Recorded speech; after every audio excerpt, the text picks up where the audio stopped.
Welcome to another video. और आज की इस वीडियो में हम बात करेंगे बाइनेंस के न्यूली लिस्टेड टोकन स्टेपन के बारे में, प्लस आपको बहुत ही ज़बरदस्त अपडेट देंगे डॉज कॉइन और शिबा इनू कॉइन के बारे में। अच्छा, स्टेपन कॉइन जिसके पे मैंने पिछले हफ्ते एक वीडियो बनाई थी, मैंने इसका लॉन्च पैड आने वाला है, आप लोग इसमें पार्टिसिपेट करेगा। लॉन्च पैड तो आज हो चुका है, लेकिन अनफॉर्चुनेटली मैंने बहुत सारे लोगों को देखा है कि जिन्होंने $7,000 के BNB होल्ड किए थे, उनको सिर्फ $7-8 के टोकन मिले। तो आई डोंट नो इतना कम क्यों है, लेकिन फिर भी जब लॉन्च होने के बाद ये टोकन 13x पे गया है। और 13x का मतलब कि अगर आपको $10 के भी टोकन मिले तो $130 आपको फ्री में मिल गया। लेकिन उस $10 को पाने के लिए बहुत सारे लोगों ने 7-8 हज़ार डॉलर ऐड किए, लेकिन बाइनेंस की जैसे पिछली लॉन्च पैड्स आ रही थी उसके मुकाबले में इस दफ़ा थोड़ा सा दिल अफसरदा हुआ है बहुत सारे लोगों का, क्योंकि पहले बहुत अच्छा रिवॉर्ड था और इस दफ़ा ना 10-10 हज़ार डॉलर के होल्डिंग करने वालों को भी सिर्फ $7 या $8 के टोकन मिले हैं, जो कि बहुत ही अनफॉर्चुनेट सी बात है।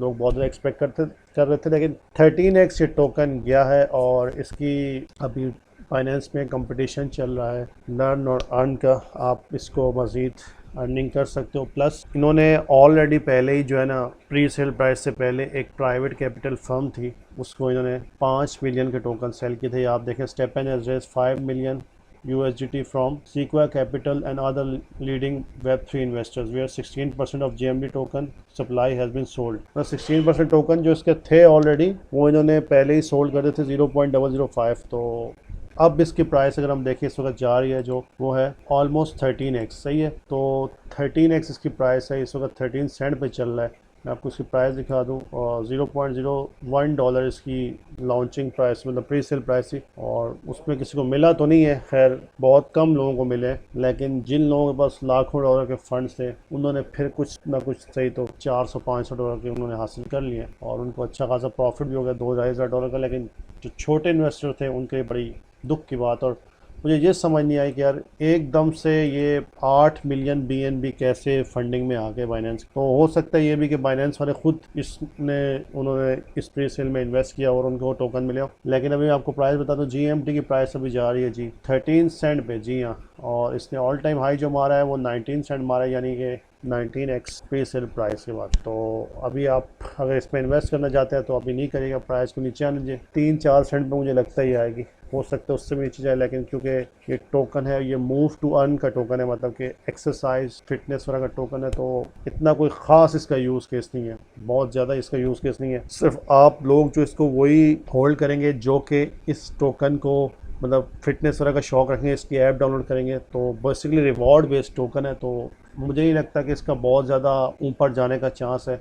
जिस तरह दूसरे मेटावर्स NFT गेम वाले टोकन आए और नीचे सारे डंप हो गए, पंप हो गए, तो इसका मुझे लगता है कि 3-4 सेंट पे आएगा। तो अभी आप इसको बिल्कुल बाय नहीं करेगा, अभी इससे मोहतात रहिएगा। सही है। दूसरी न्यूज़ जो बहुत अच्छी निकल के आई है वो है जी डॉज कॉइन और शिबा इनू के बारे में। जी हाँ, डॉज कॉइन और शिबा इनू लिस्ट होने जा रहा है AMC थिएटर्स में। AMC थिएटर्स को मैं आपको बता दूं, AMC थिएटर्स की दुनिया भर में 1000 से ज़ायद ब्रांचेस हैं, और यहाँ पे as a payment method Shiba Inu and dogecoin accept होगा। 19 मार्च से ये एक्सेप्ट होगा थिएटर्स में, और 16 अप्रैल से उनकी जो ऐप है, वेबसाइट वगैरह, उस पर भी एक्सेप्ट होगा। ये आप देखिए, इससे पहले जो है यहाँ पे दूसरे कॉइन्स भी लिस्ट हुए हैं, जिस तरह के बिटकॉइन, इथेरियम, बिटकॉइन कैश और लाइट कॉइन। ये नवंबर 2021 को यहाँ पे लिस्ट हुए हैं और इससे पेमेंट ऑलरेडी एक्सेप्ट कर लें। लेकिन शिबा इनू और डॉज कॉइन के लिए ये अपडेट है कि उनके होल्डर्स के लिए कि ये कॉइन इस AMC एंटरटेनमेंट होल्डिंग में लिस्ट होगा और पेमेंट एक्सेप्ट होगी। ऐप के ज़रिए लोग डॉज कॉइन से, शिबा इनू कॉइन से ये बाय कर सकते हैं। उनके CEO एडम वॉरेन ने अनाउंस किया है, और 16 अप्रैल को जो है ना फुली एक्सेप्टेंस होगी, जबकि 19 अप्रैल से खाली आप अगर उधर सिनेमा में जाएंगे तो वो एक्सेप्ट हो जाएंगे। लेकिन बहुत ज़्यादा एक्सपेक्ट नहीं करिएगा, क्योंकि इसमें पहले भी ऑलरेडी यहाँ पे दूसरे क्रिप्टोस एक्सेप्ट हो रहे हैं, तो इससे कोई इतना फ़र्क नहीं आना पड़ा। लेकिन हाँ, एक चीज़ है कि इसके 1000 से ज़्यादा इसकी ब्रांचेस है दुनिया भर में, तो हो सकता है थोड़ी बहुत हाई क्रिएट होगा। लेकिन दूसरी तरफ हमें क्रिप्टो मार्केट को भी देखना पड़ेगा कि मार्केट की इस वक्त क्या सिचुएशन है। जैसा कि आपको पता है कि मार्केट बहुत टेंस है, रशिया यूक्रेन की वार है, और उसमें कभी बिटकॉइन ऊपर जा रहा है, कभी थोड़ा सा नीचे बाउंस बैक कर रहा है, फिर ऊपर जा रहा है, फिर नीचे जा रहा है, फिर नीचे। तो टेंस सी सिचुएशन है नवंबर के बाद से अब तक। और अगर आपने मेरी नवंबर की वीडियोस देखी होंगी मेरे दूसरे चैनल पर, तो उसमें बार बार लोगों को बोला था कि यार नवंबर के बाद ना मार्केट का बहुत बुरा हाल होने वाला है। और मुझे जहाँ तक मेरी पर्सनल थिंकिंग है, वो बोलूँ हो सकता है ये थोड़ा सा ट्रैप चल रहा है अभी, अगर मार्केट ने अगले 1-2 साल के लिए, मेरी पर्सनल थिंकिंग के मुताबिक हो सकता है यहाँ से थोड़ा सा ऊपर एक दफ़ा जाए, लेकिन 2-3 साल के लिए अपना बियर स्टैंड नज़र आ रहा है मुझे 2024 तक, जब बिटकॉइन की नई हावलिंग वगैरह होगी। तो बहुत ही मोहतात रहेगा, डॉलर्स वगैरह सेव रखेंगे, हमेशा डॉलर्स भी सेव रखें, थोड़ा सा BNB या इथेरियम वगैरह में रखें अमाउंट, और थोड़ी सी जो है वो आप ऑल्ट कॉइन में रख सकते हैं। तीनों साइड लग चले, मतलब फंड्स का 3 पोर्शन करें हमेशा। 50% ऑलवेज आपके पास USDT में होना चाहिए, और उसके बाद 25% आपको ऑल्ट कॉइन्स में और दूसरे BNB और इथेरियम वगैरह में या फिर बिटकॉइन में होना चाहिए। तो ये थी आज की ताज़ा अपडेट्स, और वीडियो अच्छी लगी है तो ज़रूर चैनल को सब्सक्राइब करें, मज़ीद ऐसी अपडेट लाता रहूँगा। अपना बहुत बहुत ख्याल रखिएगा। अल्लाह हाफिज़।